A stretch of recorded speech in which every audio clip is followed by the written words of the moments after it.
My name is Laulani Teal. I'm from Ho'opaipono Peace Project, and actually on this item I'd like to comment as the convener of Hui Vaiola, which is a consortium of sacred water users. And first of all, I'd like to very much thank this board for your long-time advocacy on the issue of Kapukaki and the contamination that has happened in that very sacred site and in that general area, and of the water that leads to all of the sacred springs and other water sources that we rely on as sacred water users. I'm also a La'au Lapa'au, a long time La'au Lapa'au medicine person. We do herbal medicines, but also we use waters in healing, and I want to emphasize the importance of that, because contamination of those waters is extremely important, as water is life. And I want to request that this board continue to advocate specifically on the Navy's continued participation in the CRI, because it is very, very important. On a side note, I was also at one time, 30 years ago, I was the driver of the Halawa Shaft, and and worked for the Board of Water Supply at that time under the Information Office, and was very familiar and able to see that area that Manager Lau has spoken about, where you can actually see that very sacred water.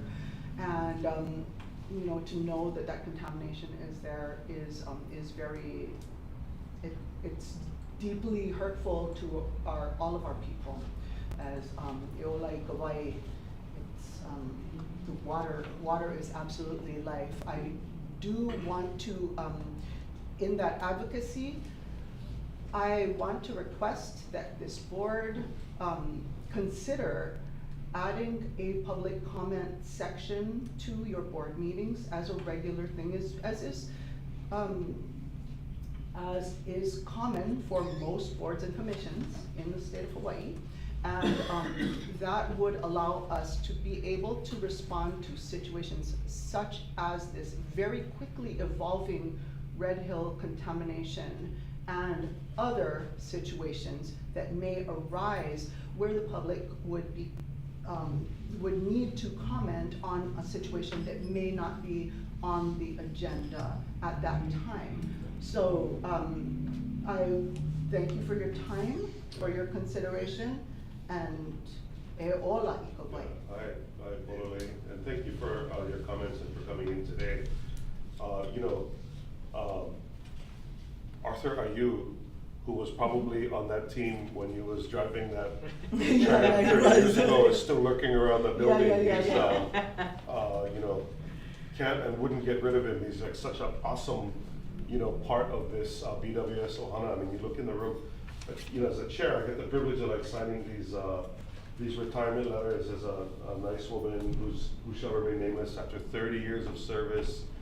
We got, some people here with more than 300 years of service, or it sounds like it, but I never call him out in person. He's usually wearing a hat if he's off camera. But what my point here is that we read this thing in the beginning and it's like it goes right by, right? It's like dedicated to providing safe, dependable, and affordable water now and into the future. When I first came on this board, it was like, the chair reads it and you go on by and you keep doing it. But like the charter of meeting safe and dependable water now and into the future, like it seems like every board meeting gets harder and harder and harder to do. Mm-hmm. It's harder to do, and you see this PFAS stuff is really challenging and kind of scary. And it's there's a duality to it. My point here is that there's a duality to it. Like without you, and mahalo nui for the work that you and the advocacy work that goes on in the community. Without that being done, we cannot do what we do.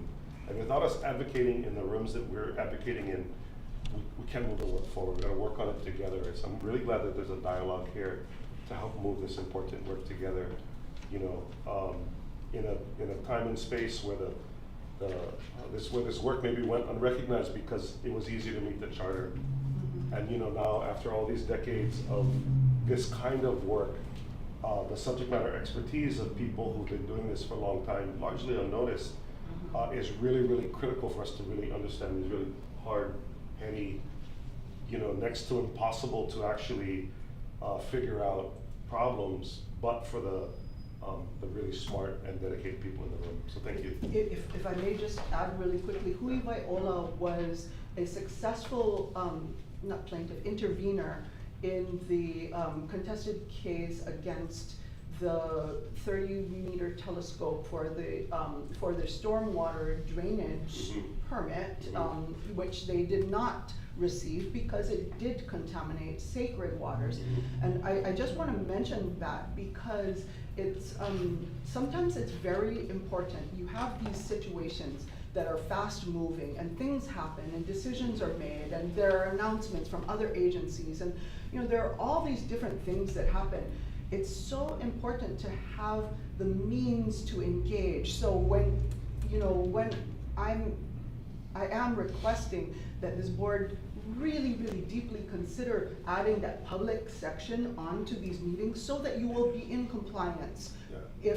If there's something that's outside of an agendized item, there really might be, as you said, it's harder and harder to secure the assurance of clean water for everybody, of human rights, for the people who are facing very serious human rights abuses, and for all of these situations. So if this board would please consider adding on that public comment section that would bring you into compliance with the Sunshine Law, no matter what anyone comments on, and that may be absolutely necessary for those dialogues on any subject matter that may come up. Yeah, I thank you for that. We'll take that as an advisement, and maybe as a last comment, and we have a packed agenda, and I gotta pick up kids at 6, but I will say this, that we come into these structures, and Sunshine is meant to be here to protect especially the public, so that we and Ernie don't pull a fast one on you guys and move stuff without you guys knowing. So it's here to protect you folks. But the other thing is, like, after Red Hill, like, Ernie Lau, 7 nights a week out in the community, anyone who asked him to come would come. Absolutely. Even when the board asked him to stop doing it because we thought he was gonna fall over, he kept doing it. And so it's not to say that we're hiding on the 3rd floor in the boardroom and that we're only accessible in these board structures. Certainly no more than 2 of us will be in any meeting on the board level, but this is important that we have a dialogue going besides the 2 p.m. on the 3rd Monday of the month. And so I look forward to a productive dialogue. We are watching the challenge that you're speaking of very carefully, and we do want to keep the information moving in a way that is within the confines of the law, and to make sure that we're meeting charter. Like, if people want water, we want to make sure that we figure out a way to do it. We also need to charge for it, and we also need to know who the person on the water bill is. So there's just some practical stuff that we got to go figure out. I want to thank you for your time today. Thank you guys for your advocacy, and if there's nothing else, then I'm gonna move on to number 2. Mahalo for protecting the water, and good, let's do it together. Mahalo nui. Olai ka vai. Mahalo. We're moving on to item for information number 2, the exciting financial statements and supplementary information for the independent auditor